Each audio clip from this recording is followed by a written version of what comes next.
Welcome to Stoic Mindset.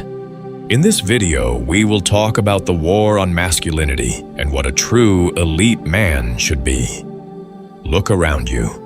Look carefully, not at the headlines, not at the social media feeds, not at the carefully curated images of what society tells you a man should look like, act like, speak like, or feel like. Look at the actual men around you. Look at your friends, your brothers, your colleagues, your neighbors. Look at the men sitting across from you on the train, staring blankly at their phones. Look at the men hunched over in offices, chasing approval they will never receive. Look at the men who have stopped fighting, stopped building, stopped becoming.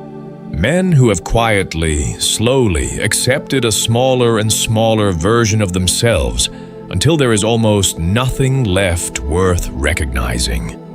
Now ask yourself one question. Where have all the real men gone? Because something happened, something shifted, something that was once the foundation of what it meant to be a man has been cracked, chipped at, eroded, not by a single moment, not by a single decision, but by decades of slow, patient, deliberate dismantling. And most men didn't even notice it happening. They were too distracted, too comfortable, too numbed by convenience to see the walls being torn down around them. And here is what nobody is telling you. The men who have been lost are not weak by nature. They are not broken by birth. They were engineered into softness, engineered into confusion, engineered into a version of themselves that serves a world which benefits from men who do not think, do not lead, do not build, and do not stand for anything. This is not a rant. This is not about hating women, dismissing emotions, or returning to some primitive, cave-dwelling fantasy. This is something far more serious than any of that. This is about the philosophy of manhood, the psychology of strength, the ancient, tested, proven principles that separate the men who leave a mark on this world from the men who pass through it without a trace.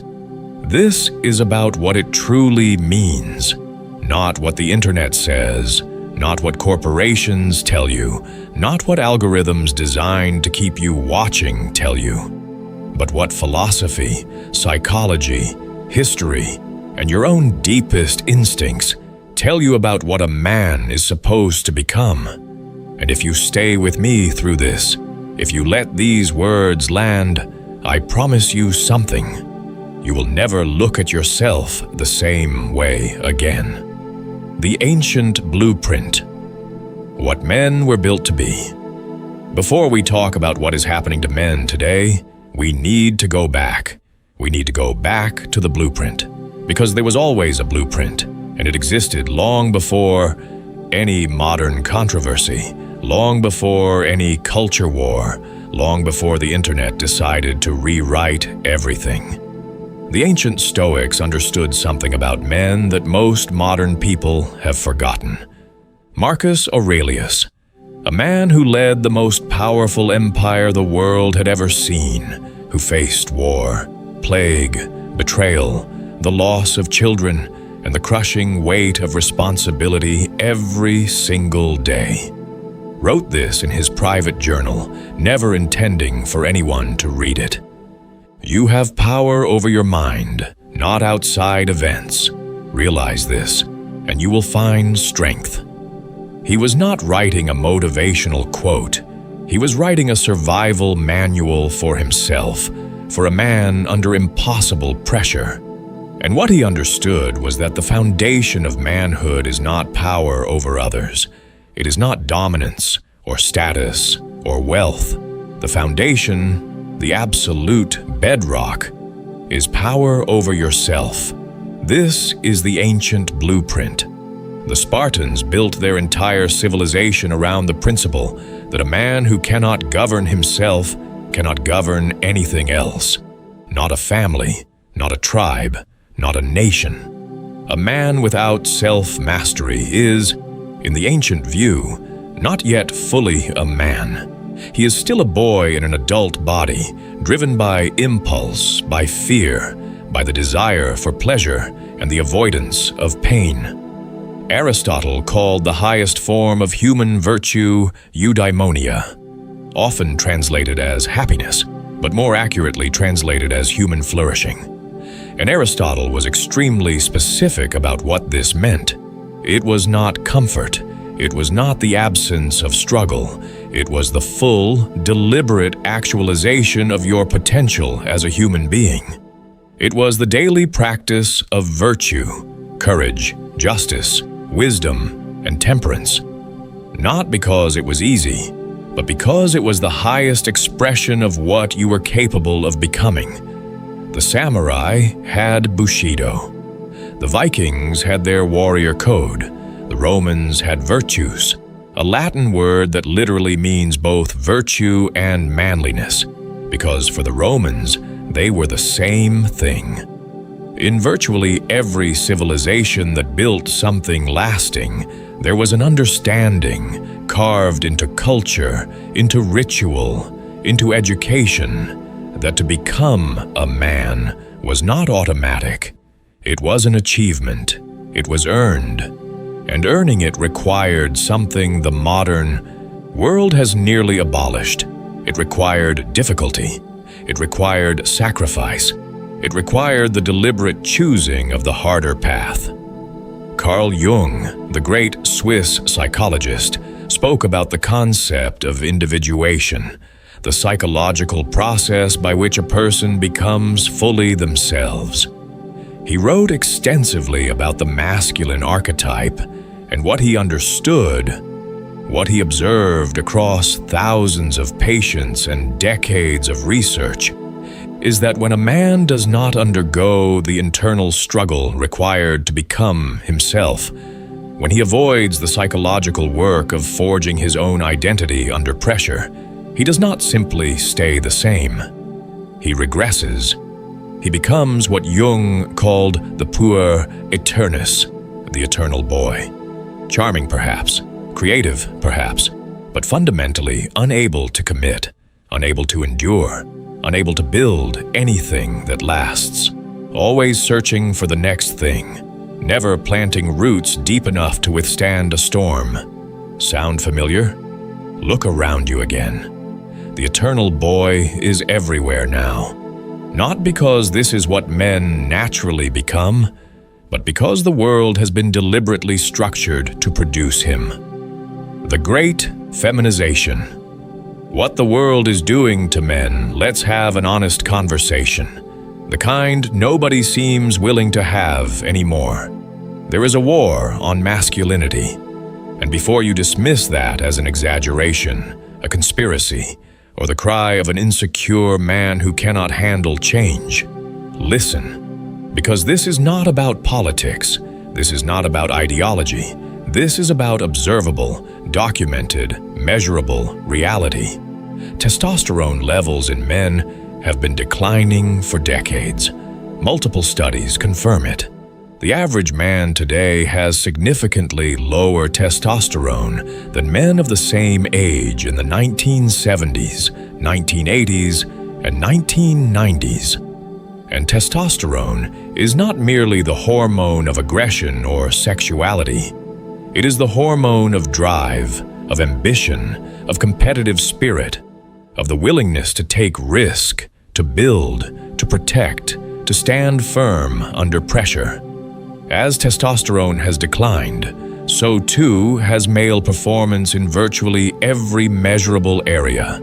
Educational attainment, workforce participation, rates of marriage and family formation, entrepreneurship, civic engagement, and mental health. Men are more depressed than at any measured point in modern history. Men are more isolated than ever before.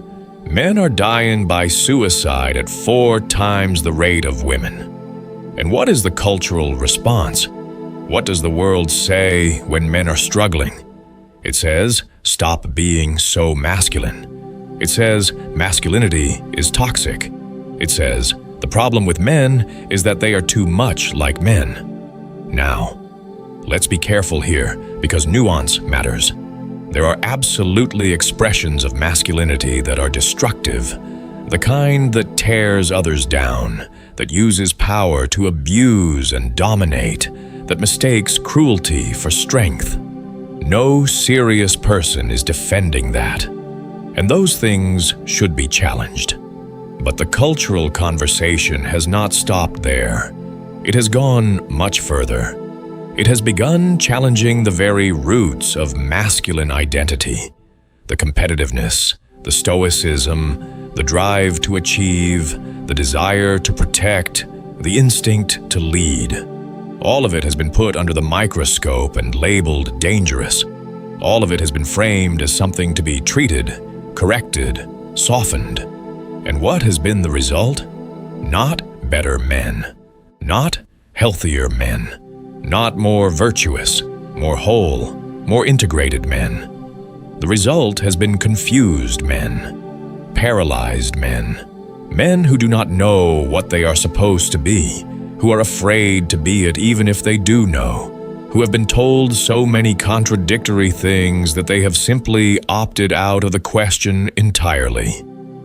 Jordan Peterson, and you may love him or hate him, but he has observed something real here, noted that when you tell young men that the very qualities that give them energy, purpose, and drive are fundamentally dangerous, you do not make them docile. You make them nihilistic. You make them aimless. You send them into the digital underworld, into the basement, into a world of video games and pornography and conspiracy theories, because at least in those spaces, something inside them gets to feel alive. The world does not need men to stop being men. The world needs men to become better men. And there is an enormous critical difference between those two things. The ancient philosophers understood this.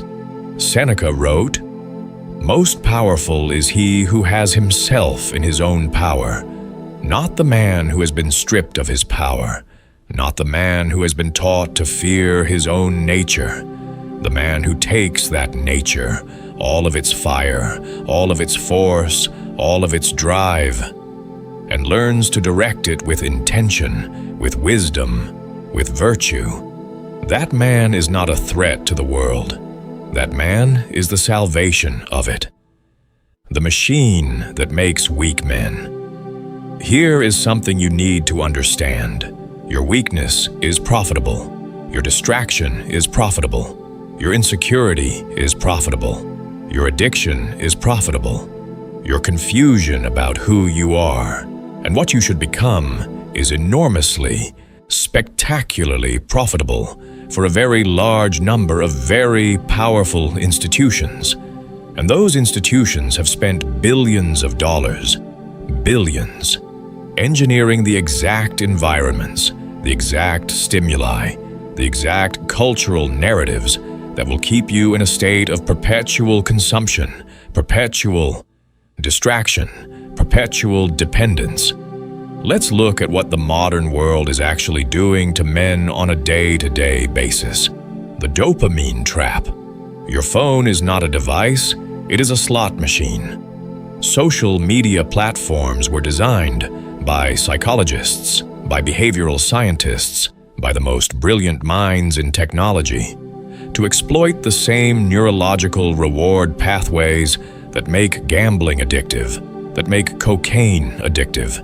Every notification, every like, every scroll, every algorithmically timed reward release, it is hijacking your dopamine system, the exact same neurological system that is supposed to drive you toward meaningful achievement, toward the pursuit of long-term goals, toward the satisfaction of building something real.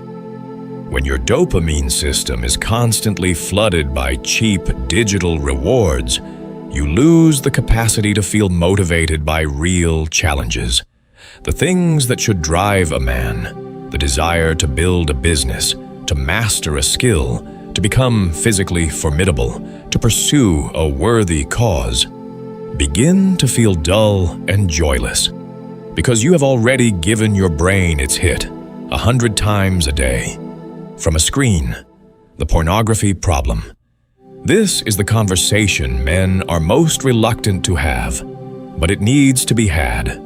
Pornography has become the single most normalized addiction in human history, and it is doing something to men that we are only beginning to understand at the neurological level. Studies in neuroscience have shown that pornography consumption rewires the male brain's relationship to real intimacy, to real women, to real relationships. It desensitizes, it escalates, it creates unrealistic templates for sexuality that make real human connection feel inadequate by comparison.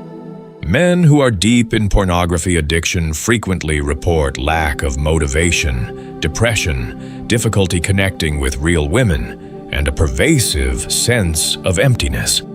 And yet it is freely available, culturally normalized, and almost never discussed as the genuine psychological crisis it is: the education system. The modern education system was not designed for male psychology. It rewards stillness over movement, passivity over initiative, compliance over leadership. Boys who have natural energy, natural competitiveness, natural drive are frequently medicated, punished, or conditioned out of those qualities from an early age. By the time a young man reaches adulthood, he has spent 15 to 20 years in institutions that consistently told him his natural impulses were wrong, disruptive, and needed to be suppressed.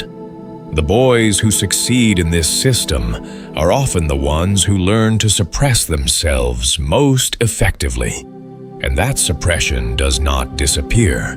It goes underground, into resentment, into passivity, into a fundamental disconnection from their own masculine identity. The comfort epidemic. Physical comfort has become the baseline expectation of modern life. Men no longer need to face cold, hunger, physical danger, or genuine discomfort to survive. And while this seems like progress, it has an unexpected cost. The ancient philosophers and modern psychologists agree on this. The human psyche, and the male psyche in particular, needs challenge, resistance, and adversity to develop depth, resilience, and character. A muscle that is never stressed never grows. And a man who is never genuinely challenged never becomes capable of being genuinely great. Comfort, consumed without intention, is a slow poison. The culture of validation. Somewhere in the last 20 years, the culture shifted from valuing competence to valuing validation, from rewarding what you can do to rewarding how good you feel about yourself. The participation trophy culture, the everyone is special narrative, the radical self-acceptance movement that, taken to its logical extreme, suggests that the desire to improve yourself is somehow an act of self-hatred. This is psychologically catastrophic for men, because men are biologically, psychologically, and evolutionarily wired to develop through challenge, competition, and the pursuit of excellence.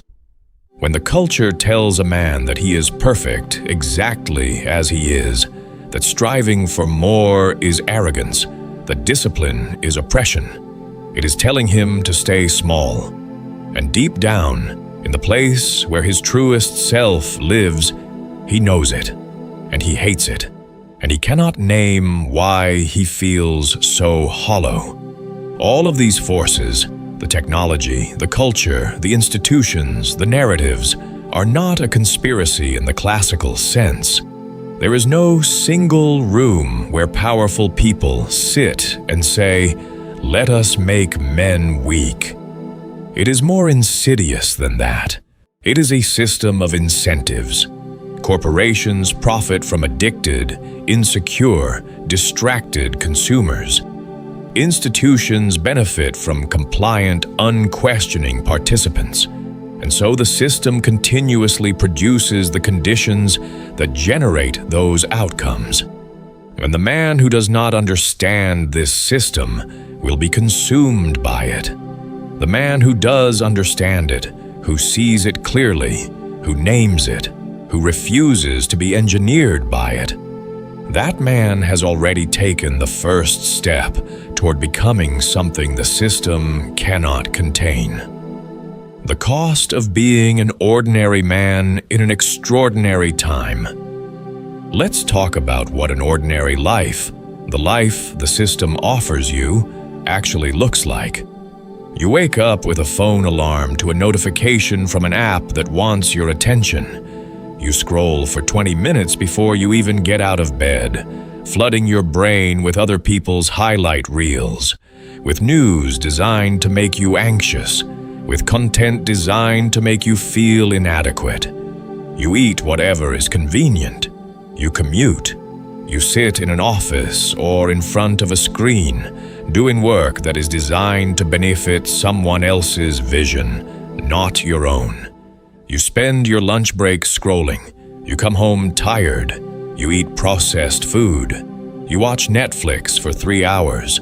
You scroll some more. You go to sleep at midnight, having never once been fully present, never once faced a genuine challenge, never once done anything that builds toward the man you could become. And you do this for 30 years. And then you look up, and you wonder why your life feels like it has no weight, why your relationships feel shallow, why you feel vaguely depressed but cannot name a specific reason, why you look in the mirror and feel somewhere beneath the surface a profound sense of disappointment. The philosopher Henry David Thoreau wrote, "The mass of men lead lives of quiet desperation and go to the grave with the song still in them." He wrote that in 1854, before television, before the internet, before smartphones and social media and algorithmic dopamine harvesting. He saw it then, in its much simpler form, and he named it with devastating accuracy. The quiet desperation of the man who never became what he was capable of becoming. This is the cost of choosing comfort over challenge, of choosing ease over excellence, of choosing the path the system laid out for you over the harder, lonelier, more terrifying path of forging yourself into something real. And here is what nobody tells you about that harder path. It is not merely more virtuous, it is more alive.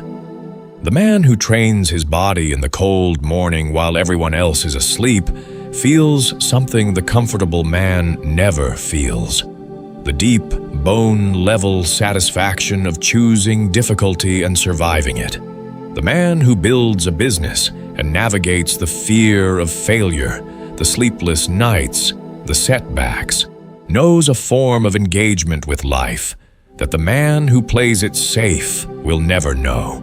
The man who disciplines his mind, who reads the great thinkers, who wrestles with hard ideas, who refuses to let his intellect atrophy. He lives in a richer, denser, more meaningful reality than the man who outsources his thinking to algorithms. The great psychologist Abraham Maslow called the highest stage of human development self-actualization, the full expression of your potential. And he noted something crucial. Most people never get there, not because they are incapable, because they are too afraid, because the forces of comfort and conformity and the desire for social approval conspire to keep them one level below, safe, validated, comfortable, and fundamentally unfulfilled. The elite man is the self-actualized man, and the world is working very hard to make sure you never become him. The philosophy of the elite man, who he actually is. Let's define what we are talking about. Because elite is a word that gets distorted in the modern world into meaning rich or famous or connected. That is not what we mean. The elite man, as the philosophers and psychologists understood him, is a man who has mastered himself. That is the whole of it. Everything else, the success, the respect, the impact, the legacy, flows from that single source. Self-mastery means several specific things. It means mastery over your impulses. The Stoics called this sophrosyne, the capacity to govern your desires, to not be ruled by appetite. This is not the suppression of desire, it is the direction of desire. The elite man feels hunger, lust, anger, fear, all of it. He does not pretend otherwise, but he does not let those feelings dictate his actions. He acknowledges them, evaluates them, and acts from a place of considered intention rather than reactive impulse. It means mastery over your attention. William James, the founding father of modern psychology, wrote, "The faculty of voluntarily bringing back a wandering attention over and over again is the very root of judgment, character, and will." In an age designed to destroy your attention, to fragment it, commodify it, sell it, the man who can command his own focus is a man in possession of something extraordinarily rare and valuable. He reads deeply. He thinks slowly. He does one thing with full presence rather than 100 things with scattered awareness. It means mastery over your body. This is not about aesthetics. This is not about having a particular physique for Instagram. The relationship between physical discipline and mental fortitude is one of the most consistently documented findings in both ancient philosophy and modern neuroscience. Exercise, especially resistance training, especially performed when you do not want to do it, builds something in the male psychology that nothing else can replicate. It builds the lived experience of doing hard things and not dying. It builds the evidence base inside your own mind that you are capable of choosing difficulty and succeeding. That evidence compounds. The man who trains his body consistently knows something about himself, something verified by daily action, that the untrained man does not know. He knows he can be trusted. He knows that when things get hard, he will not fold. It means mastery over your mind. The elite man is a thinking man, not an intellectual in the performance sense, not the man who name drops philosophers to seem impressive, but a man who genuinely grapples with ideas, who reads widely, who questions his own assumptions, who is committed to understanding the world and himself more accurately over time. Marcus Aurelius spent 12 years writing the Meditations, not to publish them, not to build a brand, but because he understood that the quality of his thinking determined the quality of his decisions, and the quality of his decisions determined the quality of his life and the lives of everyone under his care. The elite man reads. He thinks, he reflects, he grows in wisdom, not just in information. It means mastery over your word. Integrity, the alignment between what you say and what you do, is the cornerstone of masculine character. Epictetus, who was born a slave and became one of the greatest philosophers of the ancient world, taught that a man's word is his identity. When you say you will do something and you do it, you build something inside yourself, a kind of internal architecture of reliability, of self-trust, of identity. When you habitually say one thing and do another, you destroy that architecture. You become a man who does not trust himself, and therefore a man who cannot be trusted by others. This is not a moral sermon. It is a structural observation about how character is built. It means mastery over your purpose. The elite man knows what he is building and why. He has taken the time, genuinely, seriously, in solitude, to ask the question that most men are terrified to ask. What is my life for? Not in some grand cosmic sense, necessarily, but in the practical sense. What do I actually care about? What would I be willing to suffer for? What would I want to have built when I reach the end of my life and look back at what I did with my time? The man without purpose is like a ship without a rudder. He moves, but he goes nowhere. The man with purpose weathers storms that destroy ordinary men because he has a reason that is larger than his momentary comfort. Viktor Frankl survived the Nazi concentration camps and wrote one of the most important books of the 20th century. In Man's Search for Meaning, he documented something that the philosophers had always known, but that psychology was only beginning to prove empirically. The human being can endure almost any suffering if he has a reason for enduring it. The men in the camps who had something to live for, a person to return to, a mission to complete, a work to finish, survived at dramatically higher rates than those who had lost their sense of meaning. Purpose is not a luxury. For a man, it is a survival necessity. Most men will stop here, but in part 2, we are going deeper. See you in the next video.